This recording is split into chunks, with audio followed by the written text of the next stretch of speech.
যুদ্ধবিরতির চুক্তি ভেঙে লেবাননে হামলা চালানোয় এবার ইসরায়েলি প্রধানমন্ত্রী বেনিয়ামিন নেতানিয়াহুর ওপর চরম ক্ষোভ ঝাড়লেন মার্কিন প্রেসিডেন্ট ডোনাল্ড ট্রাম্প।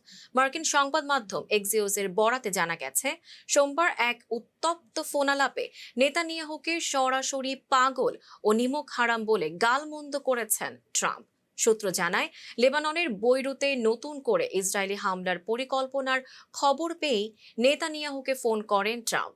ক্ষুব্ধ মার্কিন প্রেসিডেন্ট স্পষ্ট ভাষায় বলেন, তার কারণেই নেতানিয়াহুকে জেলে যেতে হয়নি, অথচ সেই এখন বিশ্বজুড়ে ইসরায়েলকে একঘরে করছে।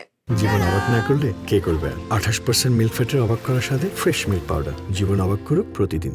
লেবাননে বোমা বর্ষণের হুমকি বাস্তবায়ন করলে আন্তর্জাতিক মহলে ইসরায়েল আরও বেশি একঘরে হয়ে পড়বে।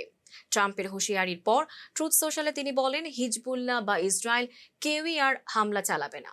মার্কিন কর্মকর্তাদের দাবি, ফোনালাপে ট্রাম্পের রুদ্রমূর্তি দেখে নেতানিয়াহু বেশ নিচু স্বরে কথা বললেও পরবর্তীতে এক বিবৃতিতে লেবাননে হামলা অব্যাহত রাখার কথা বলেছেন তিনি।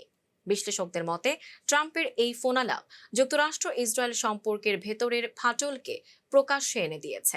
ট্রাম্পের কড়া হুঁশিয়ারি মেনে নেতানিয়াহু হামলা থামাবেন নাকি নিজের জেদ ধরে রাখবেন, সেটি এখন দেখার বিষয়। Tanjima Nowrin, face the people.